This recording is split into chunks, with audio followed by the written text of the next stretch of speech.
இயேசு கிறிஸ்துவின் இனிய நாமத்தில் வாழ்த்துக்கள். மீண்டுமாக துளிர்க்கும் வசனம் நிகழ்ச்சிக்கு உங்களை அன்போடு வரவேற்கிறேன். மற்றும் ஒரு செய்தியோடு உங்களை சந்திக்கிறதுல மிக்க மகிழ்ச்சி. உங்களுக்கு விசுவாசம் இருக்கா? அதுதான் இன்றைக்கு செய்தியின் தலைப்பு. ஏன்னா விசுவாசம் என்ற ஒரு காரியம் ஒரு ஆண்டவரை ஏற்றுக்கொண்ட ஒவ்வொரு ஆவிக்குரியவர்களுக்கும் ஆண்டவருடைய பிள்ளைகளுக்கும் இது முக்கியமானதா இருக்கு. நமக்கு விசுவாசி அப்படிங்கிற ஒரு பேரே இருக்குது. அப்படின்னா அந்த விசுவாசம்ன்றது நம்முடைய வாழ்க்கையின் ஒரு இன்றியமையாத ஒரு பகுதியா இருக்கு. ஆவிக்குரிய ஆண்டவரை ஏற்றுக்கொண்ட விசுவாசிகள் ஒவ்வொருவருக்கும். இப்போ இந்த விசுவாசம் அப்படிங்கிறது என்ன, அது நமக்கு இருக்கா இல்லையா அப்படிங்கிறத நம்ம எப்படி கண்டுபிடிச்சுக்கலாம்? அப்படிப்பட்ட சில காரியங்களை ஆண்டவர் எனக்கு கற்றுக் கொடுத்ததை நான் உங்களோட பகிர்ந்து கொள்ள நினைக்கிறேன். ஏன்னா நம்ம அதாவது விசுவாசிகள் இயேசு கிறிஸ்துவை ஏற்றுக்கொண்ட ஒவ்வொருவரும் நம்ம எப்படி வாழ்றோம்னா விசுவாசத்துல தான் வாழ்கிறோம். நாம் தரிசித்து நடவாமல் விசுவாசித்து வாழ்கிறோம். அதாவது பார்த்து நடக்கல, விசுவாசித்து நடக்கிறோம்னு சொல்லி ஒரு வசனம் இருக்கு. இந்த விசுவாசம்னா என்னன்றதுக்கு எபிரேயர் 11:1 நமக்கு எல்லாம் தெரியும். விசுவாசமானது நம்பப்படுகிறவைகளின் உறுதி, காணப்படாதவைகள் நிச்சயம் அப்படின்னு சொல்லி அது வருது. நம்பப்படுகிறவைகளின் உறுதி, காணப்படாதவைகள் நிச்சயம் அப்படின்னா நம்பப்படுகிறவைகள் அப்படிங்கும்போது என்னன்னா நம்பிக்கை அப்படின்றது வருது. ஆங்கிலத்துல திங்ஸ் ஹோப்ட் ஃபார் அப்படின்னு வருது. நம்ம எது வரும் அப்படின்னு சொல்லி எதை குறித்து நம்ம ஒரு நம்பிக்கையோட இருக்கிறோமோ, நேர்மறையான எதிர்பார்ப்பு தான் நம்பிக்கை. அந்த நம்பிக்கையின் உறுதி விசுவாசம். முதல்ல விசுவாசத்துக்கு முதல்ல இருக்க வேண்டியது நம்பிக்கை. நல்லது நடக்கும், ஆண்டவர் என் வாழ்க்கையை மாற்றுவார், இப்ப இருக்கிறதோட நான் நல்லா நடப்பேன், என்னுடைய குடும்பம் ஆசீர்வதிக்கப்படும், என்னுடைய கையின் செயல் ஆசீர்வதிக்கப்படும், இதெல்லாம் நம்பிக்கை. இந்த நம்பிக்கையின் உறுதி தான் விசுவாசம். காணப்படாதவைகளின் நிச்சயம். ஒருவேளை நம்ம பார்க்க முடியாத ஒரு காரியமா இருக்கலாம், அந்த பார்க்க முடியாத காரியத்தில் நிச்சயமாயிருக்கிறது, உறுதியாயிருக்கிறது அது அப்படின்னு சொல்லி நம்ம பார்க்கலாம். 1 கொரிந்தியர் 11:13 3 காரியம் கொடுக்கப்படுது. விசுவாசம், நம்பிக்கை, அன்பு அப்படின்னு சொல்லி 3 காரியங்கள் கொடுக்கப்படுது. அப்போ நமக்கு தேவையான 3 முக்கியமான குணங்களிலே ஒரு நமக்கு தேவையானவற்றிலே முக்கியமான 3ல இதுவும் ஒன்று. விசுவாசம்ங்கிறது ஒன்று. இன்னொரு காரியம் பாத்தீங்கன்னா அதே எபிரேயர் 11:6 விசுவாசம் இல்லாமல் தேவனுக்கு பிரியமாயிருப்பது கூடாத காரியம்.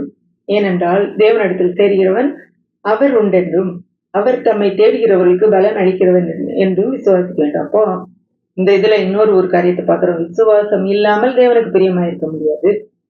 இப்போ தேவனை பிரியப்படுத்த வேண்டும் என்கிற ஒருவரும், நம்ம எல்லாருக்கும் அது விருப்பம் இருக்கு.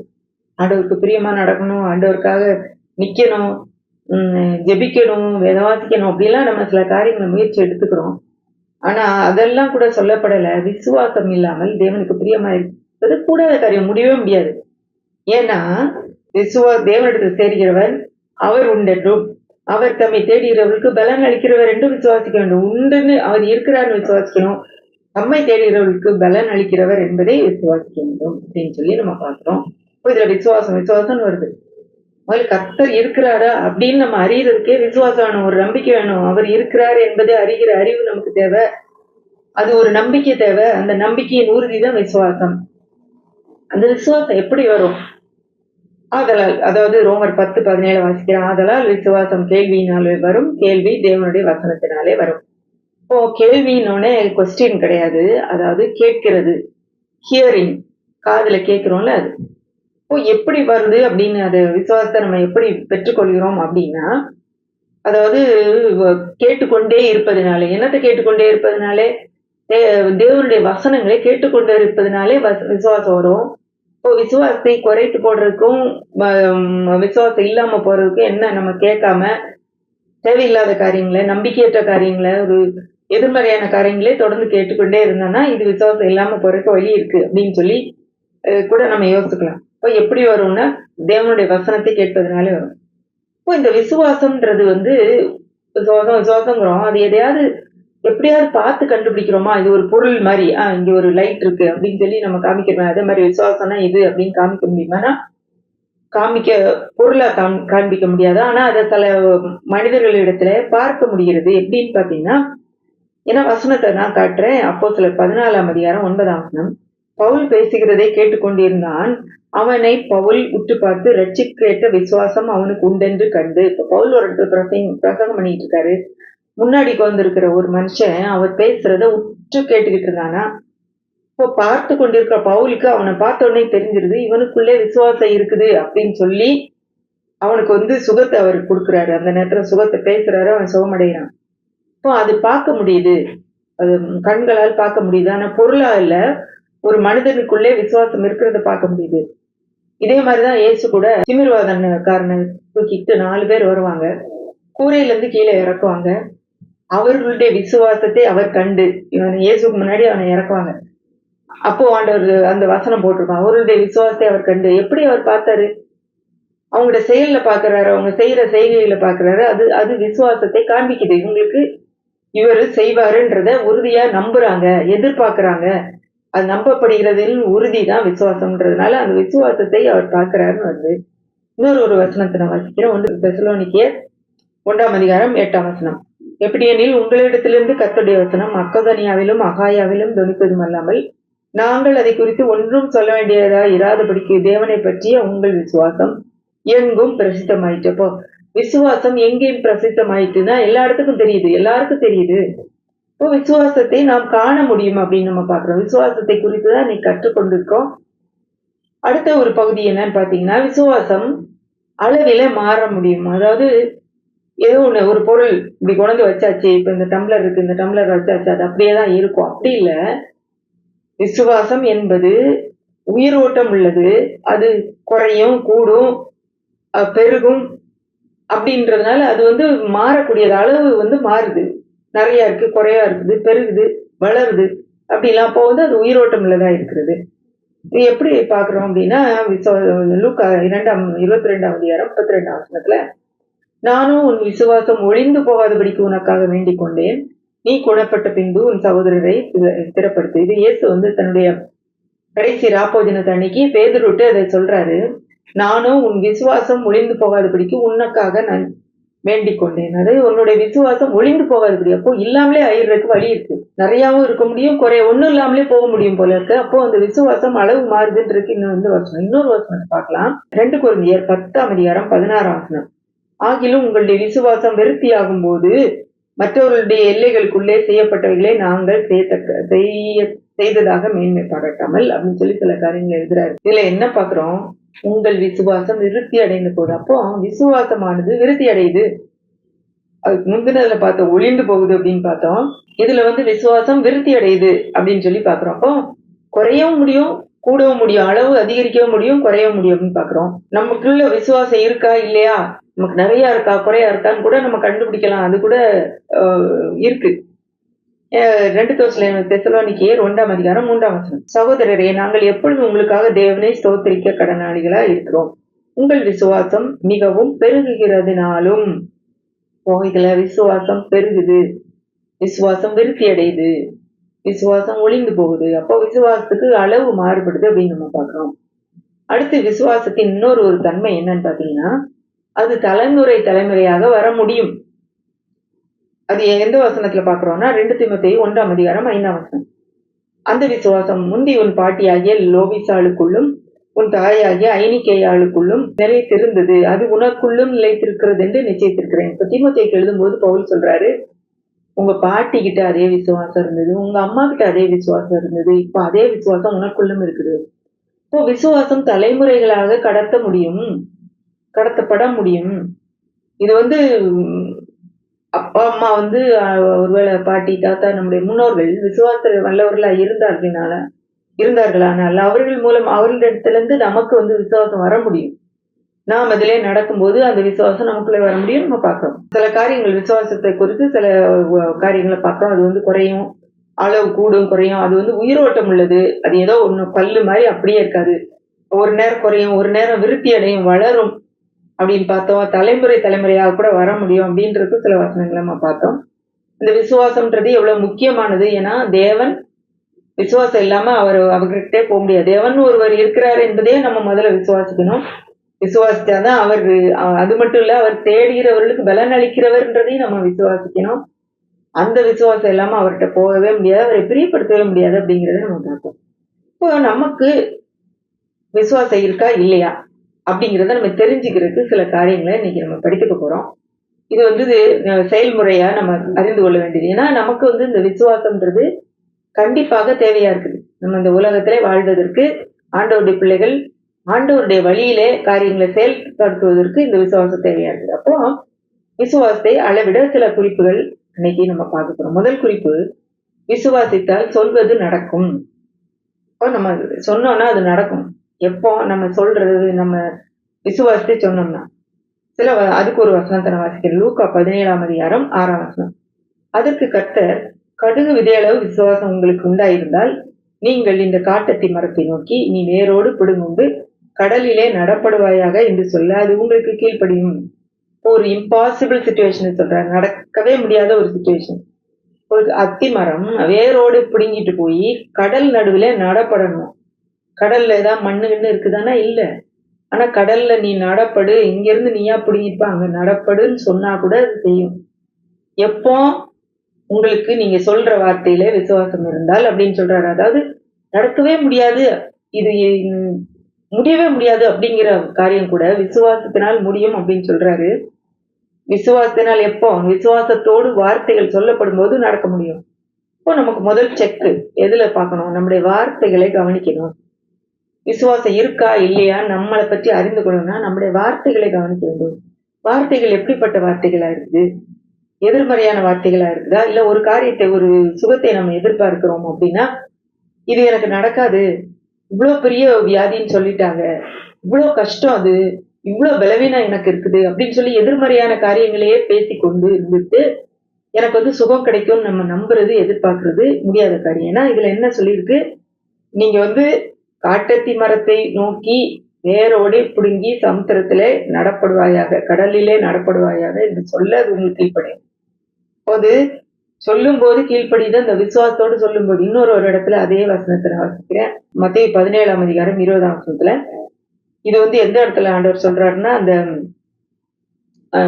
ஒரு பிசாசு பிடிச்ச பையனை அப்பா கூட்டிட்டு வருவாரு. சீஷர்களால சுகமாக்க முடியாது. இயேசுவானவர் வந்து மறுரூப மலையில இருப்பாரு. அங்கிருந்து இறங்கி வந்து இவங்களால சுகமாக்க முடியல.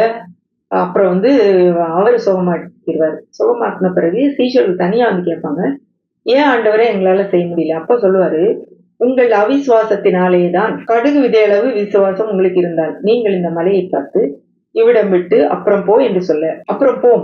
உங்களால் கூடாத காரியம் ஒன்றுமிராது என்று மெய்யாகவே உங்களுக்கு சொல்கிறேன். இது வந்து லூக்கால இருக்கு, மத்தேயுல இருக்கு, மார்க்ல இருக்கு. எல்லா இடத்துலயும் இந்த பகுதி கொடுக்கப்பட்டிருக்கிறது.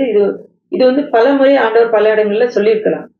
இந்த இடத்துல அவர் லூக்கால நான் வாசிக்கும்போது காட்டத்தி மரம் அப்படின்னு சொல்லி சொல்றாரு. ஏன்னா அந்த விசுவாசத்தை பத்தி பேசும்போது, இங்க மலையை பார்த்து பெயர்ந்து சமுத்திரத்திலே தள்ளுண்டு போன்னு சொன்னா, இவ்விடம் விட்டு அப்புறம் போ என்று சொன்னால்னு சொல்லி மத்தேயுல வருது. மார்க்ல இதே பகுதி எப்படி வருது? மலையை பார்த்து நீ பெயர்ந்து சமுத்திரத்திலே தள்ளுண்டு போ என்று சொல்லி தன் இருதயத்தில் சந்தேகப்படாமல் விசுவாசித்தால் அவன் சொன்னபடியே ஆகும் அப்படின்னு சொல்லி மார்க்ல இதே பகுதி வருது. இப்போ இதுல பாத்தீங்கன்னா, இவ்விடம் விட்டு அப்புறம் போ அப்படின்னு சொல்ல வேண்டியிருக்கு. நீ வந்து போ அப்படின்னு சொல்லி சொல்ல வேண்டியிருக்கு. அந்த சொன்னதை நாம நம்பி விசுவாசத்தோடு நம்ம பேசும்போது இந்த காரியம் நடக்கும் அப்படிங்கிறாரு. நம்முடைய வார்த்தைகள் நம்ம என்னத்தை பெற்றுக்கொள்ள வேண்டும் என்று விசுவாசிக்கிறோமோ அதற்கு சரியான வார்த்தைகளை நம்ம பேசணும். ஏற்கனவே கடன் நிறைய இருக்கு, அந்த கடன் போகணும்னு நம்ம நினைக்கிறோம் அப்படின்னா, எனக்கு இந்த கடன்ல இருந்து வெளியே வரவே முடியாது, போக போக இது ரொம்ப மோசமா தான் போகும் போல இருக்கு, நான் வந்து இதுலயே மூழ்கிடுவேணும், என் வாழ்நாள் முழுவதும் கடன்லயே ஒளிஞ்சிருமோ அப்படின்னு நம்ம பேசினோம்னா எதிர்மறையா பேசுறோம். அப்போ வந்து நடக்காது. அப்ப நம்ம வார்த்தைகளை கவனிக்க வேண்டியிருக்கிறது. விசுவாசிகள் ஒவ்வொருவரும் நம்முடைய வார்த்தைகளை கவனிச்சு பார்த்தோம்னா அதுல விசுவாசம் இருக்கா இல்லையா நம்ம கண்டுபிடிச்சிடலாம்.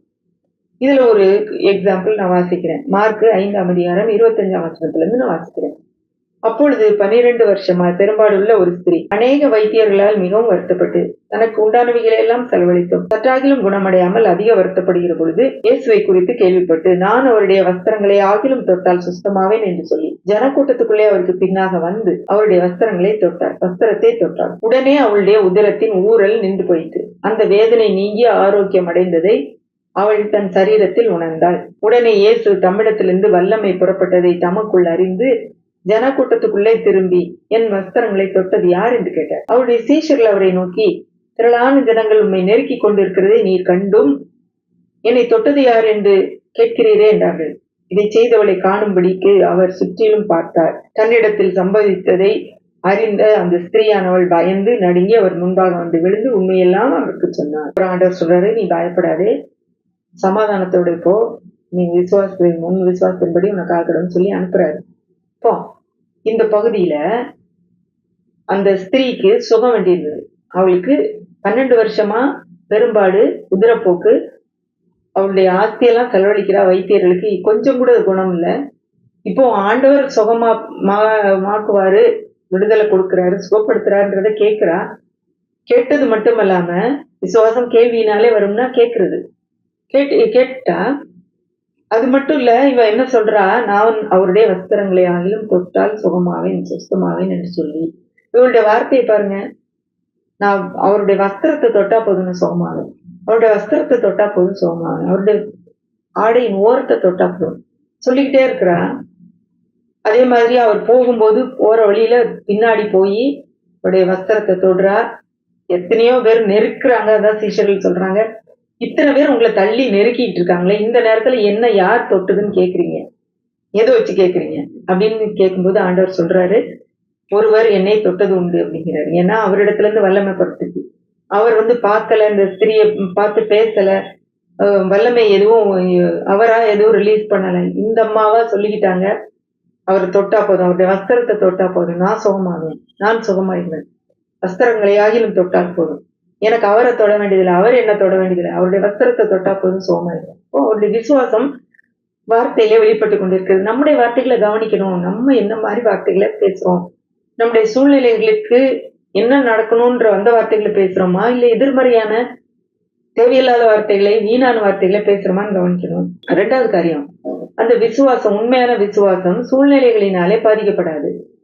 ஒருவேளை நம்ம ஒரு பயங்கரமான பிரச்சனையில இருக்கிறோம், நீங்க பிரச்சனை மாத்தி வந்துட்டு இருக்கு. ஆனா அந்த சூழ்நிலையில நமக்குள்ளே இருக்கிற அந்த உறுதி, மன உறுதி, அந்த விசுவாசம், நம்பிக்கை பாதிக்கப்படக்கூடாது.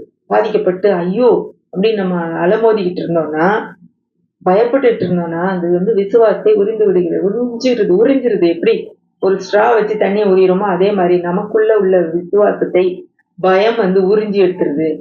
அப்ப உறிஞ்சி எடுத்துருச்சு அப்படின்னா அது பிறகு விசுவாசமே இருக்க முடியாதா, வாழ்க்கையில அவ்வளவுதான் முடிஞ்சு போச்சா? அப்படி கிடையாது. அந்த சூழ்நிலையில விசுவாசம் செயல்பட முடியல. இதுக்கு ஒரு நம்ம எடுத்துக்காட்டு பார்க்கலாம். மார்க் 4ஆம் அதிகாரம் 36 வாசிக்கிறேன். அவர்கள் ஜனங்களை அனுப்பிவிட்டு அவர் படவில் இருந்தபடியே அவரை கொண்டு போனார்கள். வேறே படவுகளும் அவரோட கூட இருந்தது. அப்பொழுது பலத்த சுழல் காற்று உண்டாகி படவு நிரம்பத்தக்க அலைகள் அதன் மேல் மோதிட்டு கப்பலின் பின்னணியத்தில் அவர் தலையணை வைத்து நித்திரையாய் இருந்தார். அவர்கள் அவரை எழுப்பி, போதகரே, நாங்கள் மடிந்து போகிறது, உமக்கு கவலை இல்லையா என்றார்கள். அவர் எழுந்து காற்றை அதட்டி கடலை பார்த்து, இறையாதே, அமைதலாயிரு என்றார். அப்பொழுது காற்று நின்று போய் மிகுந்த அமைதல் உண்டாயிற்று. அவர் அவர்களை நோக்கி, ஏன் இப்படி பயப்பட்டீர்கள், ஏன் உங்களுக்கு விசுவாசம் இல்லாமல் போயிற்று என்றார். அவர்கள் மிகவும் பயந்து, இவர் யாரோ, காற்றும் கடலும் இவருக்கு கீழ்ப்படுகிறது என்று ஒருவரோடு ஒருவர் சொல்லிக் கொண்டார்கள். இதுல பாருங்களேன், ஆண்டவர் ஒரு இடத்துல அவருடைய ஊழியத்தை முடிச்சுட்டு அந்த படகுல இருந்து அப்படியே படகுல அடுத்த பக்கம் போறாங்க. அவர் படகுல பின்னணியத்துல படுத்து தூங்கிட்டு இருக்காரு. பெரிய சுழல் காற்று வருது. அது மட்டும் இல்ல, படகு நிரம்பத்தக்கதாக அலைகள் அது மேல மோதுது. அவ்வளவு பயங்கரமான சுழல் காற்று. இப்போ அந்த சுழல் காற்று நடுவுல ஆண்டவர் தூங்கிட்டு இருக்காரு. சீஷர்கள் அவரை போய் எழுப்புறாங்க. நாங்கள் மடிந்து போறது உமக்கு கவலை இல்லையா அப்படின்னு போய் எழுப்புறாங்க. இது நமக்கு கொஞ்சம் வித்தியாசமா தான் இருக்கு. நம்ம எல்லாம் மடிந்து போறோம் இல்ல, அவரை விட்டுட்டு நாங்கெல்லாம் செத்து போக போறோம், உங்களுக்கு கவலை இல்லையான்னு கேக்குறாங்க. அப்ப அவரு தானே அதே சூழ்நிலையில தானே இருக்காரு. அப்போ இவங்க அவர் உடனே எழும்பி காற்று அதட்டுறாரு, இறையாது அமைதலாயிருங்கிறாரு, கடலை பார்த்து பேசுறாரு. காற்று நின்று போய் அமைதல், மிகுந்த அமைதல் உண்டாயிட்டு. அப்ப இம்மீடியட்டா உடனடியாக அங்க ரிசல்ட் பார்த்திருக்கு, நடந்திருக்கு. கொஞ்ச நேரம் அதுவா நின்றுச்சுன்னா சரி, ஏதோ அதுவா நின்றுச்சு அப்படின்ற மாதிரி அவங்க நினைப்பாங்க. இல்ல, இது ஆண்டவர் பேசின உடனே அது நின்றுச்சுன்னு உடனே அவங்க ஒரு மாதிரி பயந்து போய் முழிக்கிறாங்க. இப்போ ஆண்டவர் சொல்றாரு, அவர் அவர்களை நோக்கி, ஏன் இப்படி பயப்பட்டீர்கள், ஏன் உங்களுக்கு விசுவாசம் இல்லாமல் போயிட்டு என்றார். அவர்கள் மிகவும் பயந்து, இவர் யாரோ, காற்றும் கடலும் இவருக்கு கீழ்ப்படுகிறது. அப்போ ஏன் பயப்பட்டீங்க? உங்களுக்கு ஏன் விசுவாசம் இல்லாம போயிடுச்சு? பயம் வந்து அவங்களுடைய விசுவாசத்தை அப்படியே உறிஞ்சிருச்சு. அவங்கள்ட்ட இருந்த விசுவாசத்தை உறிஞ்சிருச்சு. ஆனா இவருடைய விசுவாசம் இந்த சூழ்நிலைகளினாலே பாதிக்கப்படல. இப்போ ஒருவேளை நமக்கு பயம் இருந்ததுன்னா, நம்ம விசுவாசம் பற்றும் நம்ம தெரிஞ்சுக்கணும். அப்ப அந்த பயத்தை நாம் மேற்கொள்ள வேண்டும். பயத்தை மேற்கொள்றதுக்கும் அதாவது விசுவாசம் நிறைந்த வார்த்தைகளை, அதாவது வேதத்திலே விசுவாசம் உள்ள வார்த்தைகள், கொடுக்கப்பட்டிருக்கிற வார்த்தைகளை, வசனங்களை நமக்காக எடுத்துக்கொண்டு சத்தமாக பேசுவது, அந்த சூழ்நிலையை விட்டு நம்ம கண்களை ஆண்டவருக்கு நேராக திருப்புவது நமக்கு உதவி செய்யும். சூழ்நிலையே பார்த்துட்டே இருக்கிறோம்னா, இதே மாதிரி இன்னொரு இடத்துல பேதுரு தண்ணியில நடக்கிறாரு. ஆனா தண்ணிய அது ஆண்டவரை பார்த்துட்டு இருக்க வரைக்கும் நடக்கிறாரு. அது காற்றையும் கடலையும் பார்த்த உடனே அவர் வந்து மூழ்க ஆரம்பிச்சாரு. ஏன்னா அதை பார்த்த உடனே பயம் வந்துருச்சு. பயம் வந்த உடனே விசுவாசம் போயிடுச்சு. உள்ள மூழ்க ஆரம்பிக்கிறாரு. அப்போ இதுதான் விசுவாசத்தை எடுக்கக்கூடிய ஒரு காரியம். ரெண்டு காரியம் நம்ம பார்த்திருக்கோம். முதல்ல வார்த்தைனாலே நம்ம வார்த்தை கவனிக்கணும்னு பார்த்தோம். அடுத்தது விசுவாசம் சூழ்நிலைகளால் பாதிக்கப்படக்கூடாது. பயம் வந்துச்சுன்னா அது கண்டிப்பா அது வந்து விசுவாசம் போயிடும். அடுத்தது விசுவாசம் தாராளமை கொடுக்கும்னா கிவிங். நம்மளுடைய கொடுக்கறத கவனிங்க. நம்ம கொடுக்கிற ஒரு காரியம் எவ்வளவு தூரத்துல இருக்கு, நம்மளுடைய கொடுக்கிற ஒரு திறமை, கொடுக்கிற பண்பு எப்படி இருக்குன்றத கவனிங்க. இப்போ இதுல வந்து சில வசனங்களை நான் வாசிக்கிறேன். லூக்கா 21ஆம் அதிகாரம் 1ஆம் வசனத்துல இருந்து வாசிக்கிறேன். அவர் கண்ணேறிட்டு பார்த்தபோது ஐஸ்வர்யவான்கள் காணிக்கை பெட்டியிலே தங்கள் காணிக்கையிலே போடுகிறதை கண்டார். ஒரு ஏழை விதவை அதில் 2 காசை போடுகிறதையும் கண்டு, இந்த ஏழை விதவை மற்றெல்லாரை காட்டிலும் அதிகமாக போட்டால் என்று மெய்யாகவே உங்களுக்கு சொல்கிறேன். அவர்கள் எல்லாரும் தங்கள் பரிமாணத்திலிருந்து எடுத்து தேவனுக்கு என்று காணிக்கப்பட்டார்கள். இவளோ தன் வறுமையிலிருந்து எடுத்து தன் ஜீவனத்துக்கு உண்டாயிருந்ததெல்லாம் போட்டு விட்டாள். ஒண்ணுமே இல்ல அவட்ட. இருந்ததே அந்த 2 காசு தான். அது ஃபுல்லா போட்டுட்டா. ஏன்னா யாருக்கு? தேவனுக்கு கொடுத்தா அவர் எங்க இருந்தாலும் எனக்கு தேவை சந்திப்பார்னு சொல்லி முழுசையும் போட்டுட்டா. இப்போ அந்த நம்ம கொடுக்கிற ஒரு காரியம் நம்முடைய விசுவாசத்தை வெளிப்படுத்துது. எப்படி நம்ம விசுவாசத்தை அறிஞ்சுக்கணும் அப்படிங்கிறதான் பார்த்துட்டு இருக்கோம். நம்ம எப்படி கொடுக்குறோம்? ஐயோ எனக்கு 10 பத்தாதா, ரசப்பாவம் கொடுக்காம இந்த மாசம் ஓட்டிடலாமா, ஏன்னா எனக்கு வந்திருக்க சம்பளமே நிறைய பிடிச்சிட்டாங்க, அதுல நான் இதுவும் கொடுத்தேன்னா எனக்கு வந்து பத்தாம போயிடும் அப்படின்னு சொல்லி நம்ம அந்த பயத்தினாலே கொடுக்கறத நிறுத்துறோமா? இல்ல ஆண்டவரே என்னதான் இருந்தாலும் இருக்கிற சம்பளமே எனக்கு பத்தாது, ஆனாலும் நான் உண்மை விசுவாசிக்கிறேன், நான் எப்போதும் போல நான் கொடுக்கறத நிறுத்த மாட்டேன்னு சொல்லி நம்ம கொடுக்குறோமா? அப்படி கொடுக்கும்போது நம்ம விசுவாசத்தை வெளிப்படுத்திக்கிறோம். இந்த கொடுத்தல் கண்டிப்பாக பலனை கொண்டு வரும். நம்ம எதுக்காக விசுவாசிக்கிறோமோ அதை கொண்டு வரும். அடுத்தது 4வது காரியம், உங்களுடைய செயலை கவனியுங்கள். நம்ம செயல்கள் நம்முடைய விசுவாசத்தை வெளிப்படுத்த முடியும். அதாவது யாக்கோபு 2ஆம் அதிகாரம் 14ஆம் வசனத்தை வாசிக்கிறேன். சகோதரரே, ஒருவன் தனக்கு விசுவாசம் உண்டென்று சொல்லியும் தன் கிரியைகள் இல்லாதவனாய் இருந்தால் அவனுக்கு பிரயோஜனம் என்ன? அந்த விசுவாசம் அவனை ரட்சிக்குமா? எனக்கு விசுவாசம் இருக்குன்னு சொல்லிட்டே இருக்கும். விசுவாசிக்கிறீங்களா? ஆமா ஆமா அப்படிங்கிறோம். ஆனா அதுக்குரிய எந்த செயலுமே நீங்க செய்யலையே, அப்ப என்ன பிரயோஜனம்? யாக்கோபு 2:20 வாசிக்கிறேன். வீணான மனுஷனே, கிரியை இல்லாத விசுவாசம் செத்ததென்று நீ அறிய வேண்டுமோ? செயல் இல்லாத விசுவாசம், செயல்படாத விசுவாசம் வந்து செத்து போன விசுவாசம் அப்படின்னு சொல்லி நம்ம பார்க்கிறோம். இப்போ விசுவாசம் செயலிலே காணப்பட வேண்டும். ஒரு எடுத்துக்காட்டை நம்ம பார்க்கலாம். 1 ராஜாக்கள் 17ஆம் அதிகாரம் 9ஆம். அதுல எலியாவுக்கு ஆண்டவர் பேசுறாரு. வாசிக்கிறேன் நானு. நீ எழுந்து சீதோனுக்கு அடுத்த சாரிபாத் ஊருக்கு போய் அங்கே தங்கியிரு. உன்னை பராமரிக்கும்படி அங்கே இருக்கிற ஒரு விதவைக்கு கட்டளையிட்டேன் என்றான். அப்படியே அவன் எழுந்து சாரிபாத்துக்கு போனான். அந்த பட்டணத்தின் ஒளிமுக வாசலுக்கு அவன் வந்தபோது அங்கே ஒரு விதவை விறகு பொறுக்கி கொண்டிருந்தாள். அவன் அவளை பார்த்து கூப்பிட்டு, நான் குடிக்கிறதுக்கு கொஞ்சம் தண்ணீர் ஒரு பாத்திரத்துல எனக்கு கொண்டு வா என்றான். கொண்டு வர அவள் போகிற போது அவன் அவளை நோக்கி கூப்பிட்டு, கொஞ்சம் அப்பமும் உன் கையில எனக்கு கொண்டு வா என்றான். அப்போ அதற்கு அவள், பானையில் ஒரு பிடி மாவும் களையத்தில் கொஞ்சம் இணையுமே அல்லாமல் என்னிடத்தில் ஒரு அடையும் இல்லை என்று உம்முடைய தேவனாகிய கர்த்தருடைய ஜீவனை கொண்டு சொல்கிறேன். இதோ நானும் என் குமாரனும் சாப்பிட்டு செத்து போக அதை எனக்கும் அவனுக்கும் ஆயத்தப்படுத்துறதுக்கு 2 விறகு பொறுக்கிறேன் என்றாள். அப்பொழுது எலியா அவளை பார்த்து, பயப்படாதே, நீ போய் உன் வார்த்தையின்படி ஆயத்தப்படுத்து. ஆனாலும் முதல் அதிலே எனக்கு ஒரு சிறிய அடைய பண்ணி என்னிடத்தில் கொண்டு வா.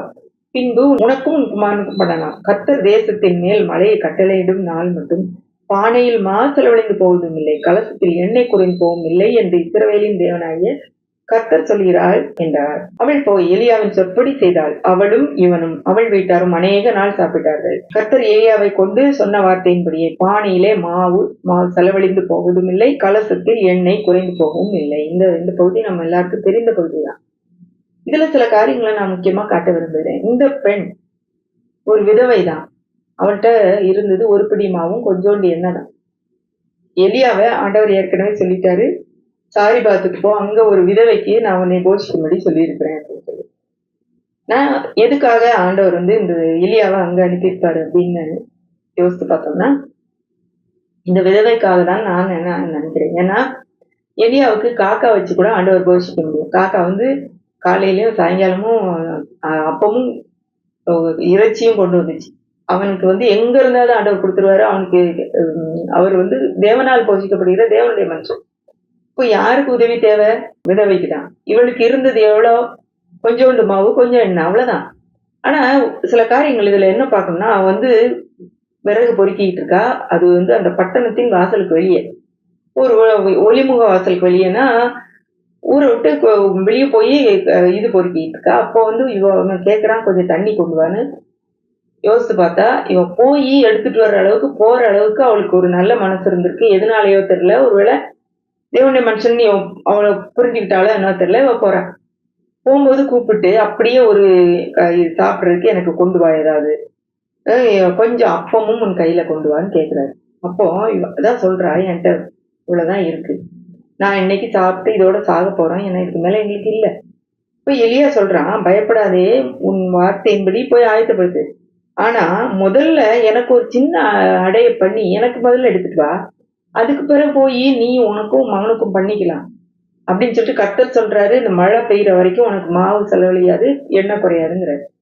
இப்போ இந்த பெண்ணு முதல்ல பஞ்ச காலம், மழையே இல்ல, யாரோ ஒருத்தர் தண்ணி கேட்கிறாரு, நான் இதுக்கு தண்ணி கொடுக்கணும் அப்படின்னு சொல்லி செய்யாம இருந்திருக்கலாம். ஆனா அதுக்கும் செய்ய போனா. அவளுக்குள்ளே ஒரு நல்ல ஒரு குணம் இருந்திருக்கு. ஒரு கொடுக்கணும்ன்ற, ஷேர் பண்ணணும்ன்ற. எங்க போய் தண்ணி எடுத்துட்டு வந்தாலும் பஞ்ச காலத்துல தெரியல.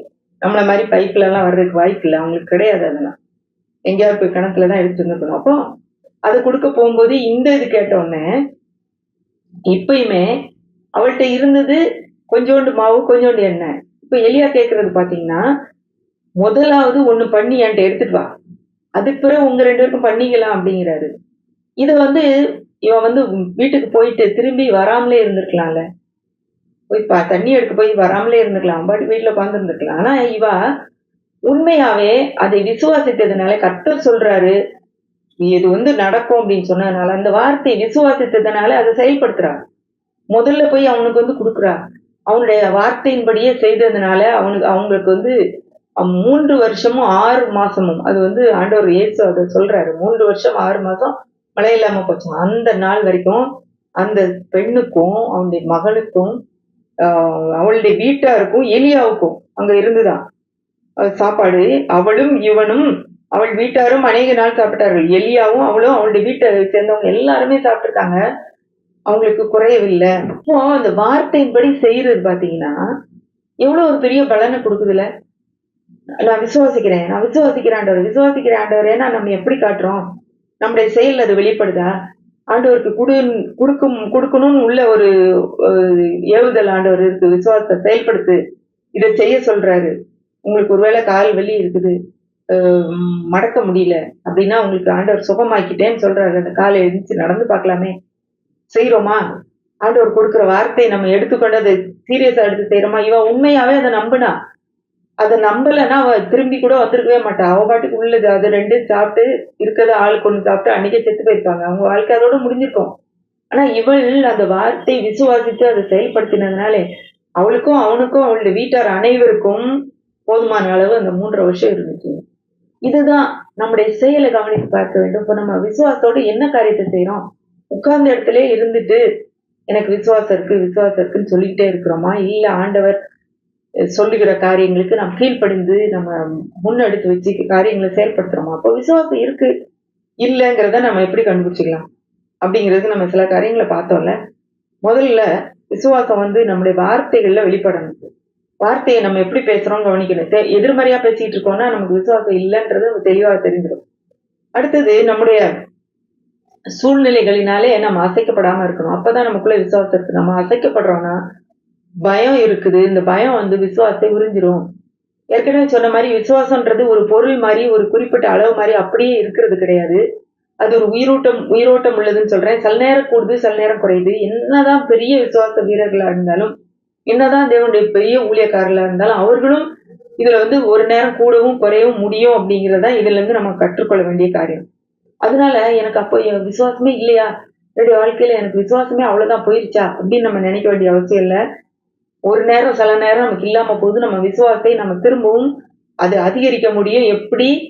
தேவனுடைய வசனத்தை நம்ம கேட்பதினாலே அதை நாம் அதிகரிக்க முடியும். இப்போ விசுவாசம் அடுத்தாப்புல பயம் இருந்தா விசுவாசம் போயிரும் அப்படின்னு நம்ம பார்க்கிறோம்.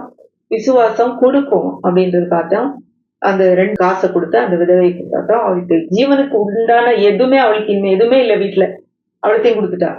நான் சொல்றேன் திரும்ப ஆண்டவர் கண்டிப்பா அவள் வீட்டுக்கு போறதுக்குள்ள திரும்ப அவளுக்கு கிடைச்சுக்கும் எப்படியாவது. நம்ம ஆண்டவர் வந்து கடன்காரர் கிடையாது. ஏழைக்கு இறங்குறவன் கர்த்தருக்கு கொடுக்கிறான். அவர் கொடுத்ததே திரும்ப கொடுக்கிறார். அந்த மாதிரி தேவனுக்கு கொடுக்கும்போது நம்ம வந்து குறைஞ்சு போக மாட்டோம். அவர் வானத்தின் பலகணிகளை திறந்து இடம் கொள்ளாமல் போக மட்டும் ஆசீர்வதிக்கிற தேவன். அடுத்தது நம்முடைய செயலை கவனிக்கணும் அப்படின்னு நம்ம பார்த்தோம். அப்போ இந்த விசுவாசம்ன்றது காண காணலாம், பார்க்கலாம். ஒருத்தங்கிட்ட விசுவாசம் இருக்கா இல்லையான்றது எப்படி அவங்களுடைய வார்த்தையில பார்க்கலாம், அவங்களுடைய செயல்ல பார்க்கலாம். அது பரவும், அது பெருகும், அது வந்து அளவிட முடியும். உயிரோட்டம் உள்ளது, தலைமுறைகளாக கூட வரும். அப்போ வந்து நம்ம நம்முடைய வாழ்க்கையில டெய்லி நம்ம அதை செக் பண்ணணும்னு நினைக்கிறேன். ஏதோ ஒரு காரியம் வரும்போது, ஏதோ ஒன்று நம்ம செய்யும்போது, நம்ம விசுவாசம் இருக்கா இல்லையான்றத இந்த இந்த காரியங்களினாலே, இந்த செயல்களினாலே, நம்ம பண்ற இந்த காரியங்களினாலே நம்ம புரிந்து கொள்ளலாம். அப்போ நம்முடைய உடனே நமக்கு மாத்திக்கலாம். அந்த அந்த அவிசுவாச நிலையில இருந்து நம்ம வந்து விசுவாசத்துக்கு நேராக வர ஆரம்பிச்சோம். ஒருவேளை பயம் வருதுன்னா, நான் பயப்படுகிற நாளில உண்மை நம்புன்ற அந்த வசனத்தை சொல்லலாம். கர்த்தரோ பயங்கரமான பராக்கிரமசாலியா என்னோடு இருக்கிறன்ற வசனங்களை சொல்லலாம். அப்படியே நம்ம எது எதுக்கு நமக்கு வசனம் தெரியுதோ அந்தந்த வசனங்களை நம்ம வாயில சொல்ல ஆரம்பிப்போம். ஆண்டவர் என்ன சொல்றாரோ அதை நம்ம கீழ்ப்படிய ஆரம்பிப்போம். பயத்துக்கு நம்ம எதிர்த்து நிற்போம், கொடுக்க ஆரம்பிப்போம், சொற்படி செய்ய ஆரம்பிப்போம். ஆண்டவர் சொற்படி இப்படியெல்லாம் செய்யும் போது நாம் அந்த எதிர்மறையாக விசுவாசம் குறைஞ்சி போகிறத நம்ம வந்து திரும்ப அதை வளர்த்து அதை வந்து பியூரா ஒருவேளை கலப்படமற்ற ஒரு சுத்தமான கடுகு விதை அளவு விசுவாசம் இருந்தா கூட போதும்னு சொல்றாரு ஆண்டவர். மலையை பார்த்து பெயர்ந்து போன்னு சொல்லலாம்னு சொல்றாரு. அப்போ அப்படிப்பட்ட ஒரு கலப்படம் இல்லாத தூய துல்லியமான ஒரு விசுவாசம் நமக்கு வந்துரும் நான் நம்புறேன். இந்த செய்தி உங்களுக்கு ஆசீர்வாதமா இருக்கும்னு நினைக்கிறேன். கர்த்தர் உங்களை ஆசீர்வதிப்பார். இந்த செய்தி உங்களுக்கு பிரயோஜனமா இருந்ததுன்னா அநேகரோட பகிர்ந்து கொள்ளுங்க. இந்த சேனலை சப்ஸ்கிரைப் பண்ணுங்க. கர்த்தர் உங்களை ஆசீர்வதிப்பாராக. ஆமென்.